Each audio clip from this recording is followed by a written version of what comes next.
Hello all, welcome to the VoIP Traffic Analysis course on Pentester Academy. Now in this video, we are going to look at decrypting VoIP traffic, and we will be looking at SIP plus SRTP and voicemail traffic. And this will be part 1 because I don't want this video to be very long, so we've divided it into 2 parts. Now in the last couple of videos, we have seen how to look at SIP and RTP traffic and recover, the voice conversation. And we've also looked at SIP over TLS and RTP and learned how to make Wireshark or T-Shark smart enough that it can decode RTP traffic even in the absence of SIP packets, or rather given that SIP was encrypted in the case of SIP over TLS. Now we look at SIP plus SRTP. So in this case, what happens is that SIP is not encrypted while RTP is encrypted, and that is called SRTP or secure RTP. Now, during a lot of audits which I've done, we've seen a lot of networks end up having this even in enterprises.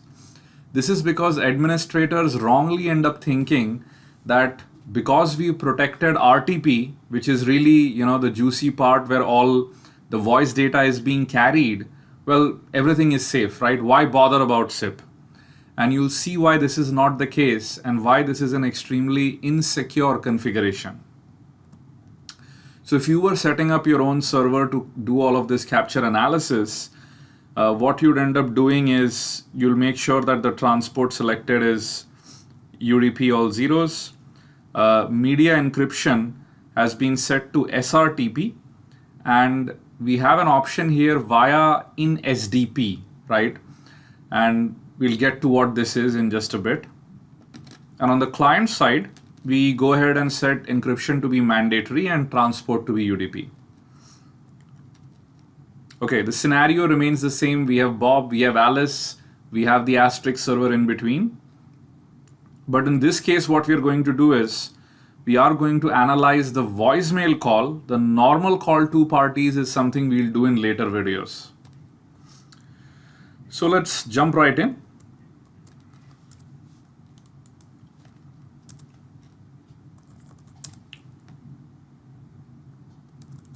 Okay, so this time around, we'll actually go to the directory SIP SRTP. Now we have a bunch of files in here. I'd like to analyze the call to voicemail file. So I'm going to open this up in Wireshark.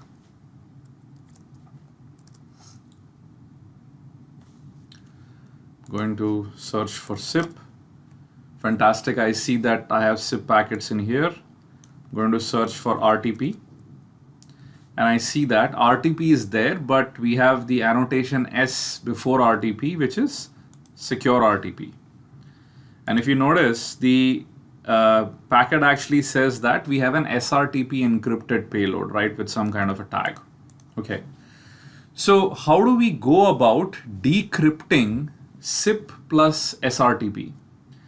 Now, the important thing a lot of administrators end up forgetting is that how is this getting encrypted and how are the keys getting exchanged? Because let's take the simplest case of a voicemail. This is Bob, well, this is Vivek, but let's assume I'm Bob. And this is the asterisk server, right? And we have 2 streams between us, one from me to the server and the other from server back to me. So if each of these streams are encrypted, then both parties need to have the encryption keys with each other, right? Now, this is really where what ends up happening in SIP plus SRTP is that these encryption keys are actually exchanged over SIP and inside the SDP section of SIP. So let's try and see what is happening here. So now let's actually look at the SIP flows. Let's click on telephony. But before that, I'm going to apply a filter for RTP or SIP. I'm going to click on telephony, SIP flows. I'm going to select all the flows, click on flow sequence. And I can clearly see there are 2 parties. One is Bob and the other is the server. So we see the register messages going there up on the top. And then after that, we see the invite SDP, which is where Bob is initiating the call. So let's actually look at these packets. Now, the one I'm interested in is after the authorization has been successfully given.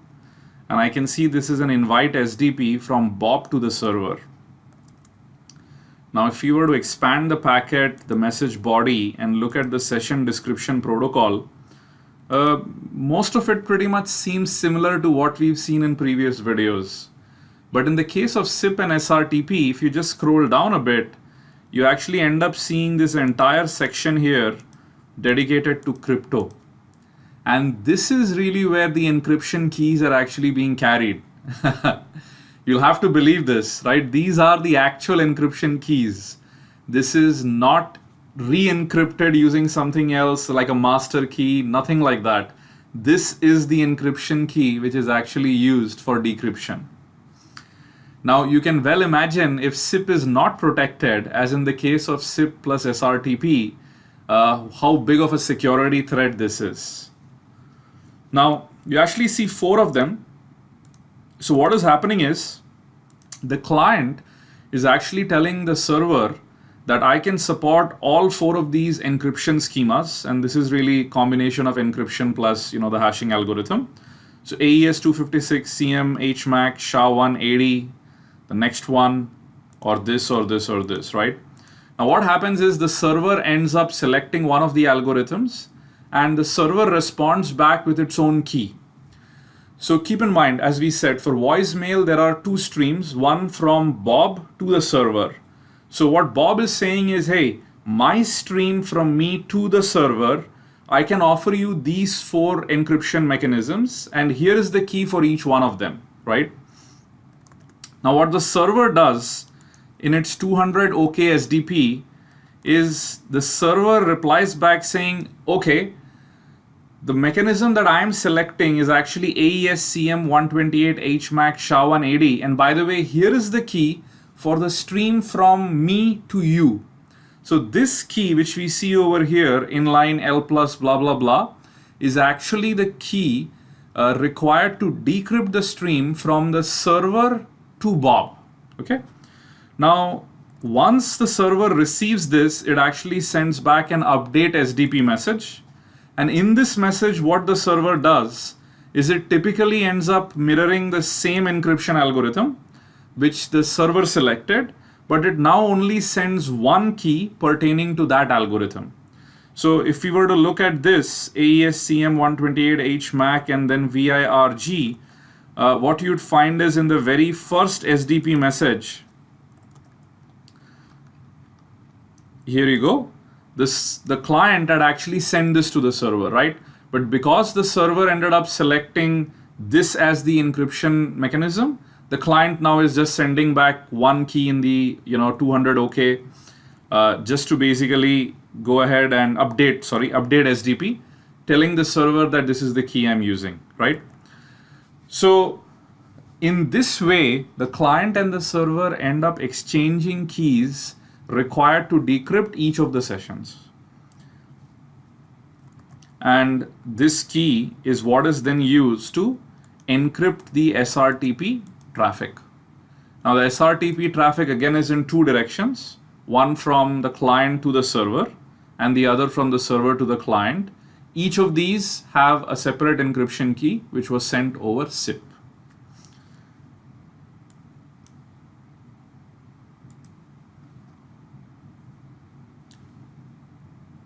Now interestingly, if you wanted to also analyze this using T-Shark, or at least get to know about the streams, because SIP is available in plain text, we don't need to do any decode or any of that stuff. We could pretty much just write T-Shark-R, call to voicemail, quiet mode, and then after that we want the summaries.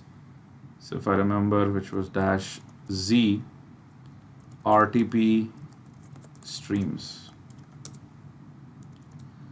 And if you see, it automatically tells you there are 2 RTP streams, one from the client to the server, the other from the server to the client. You can apply this to pretty much any SIP plus SRTP PCAP trace file. So this is the normal call two parties, two callers, where we see there are 4 streams. And keep in mind, which means there will be 4 encryption keys. And then finally, we have the conference call 3 parties. And this will end up having 6 streams, which means there will be 6 encryption keys, right? Fantastic. So the key learning here is in SIP and SRTP. SRTP, even though is encrypted and robust, because SIP is not protected, and SIP within it uses SDP to carry the keys, an attacker can monitor and sniff the traffic and end up getting the encryption keys required to decrypt the VoIP data traffic. So this is what I had in mind for this video. In the next video, we'll actually jump in and, well, I could actually show you one more thing. You know what? That's why you should always go back and look at your slides. So you could actually go ahead, click on SIP flows, select all of these, click on play streams. And what you'd end up seeing is that Wireshark still ends up showing you something. The important thing to note is because this is encryption, all you're really getting here is noise. You can play this. If you manage to play it, all you would listen to is noise. I mean, it'll almost remind you, if you've done SDR, software defined radios, it'll kind of remind you of when you're going ahead and playing a signal. So the key thing to note is, even though this shows like there is a signal, there is nothing. This is really just noise because of the encrypted data.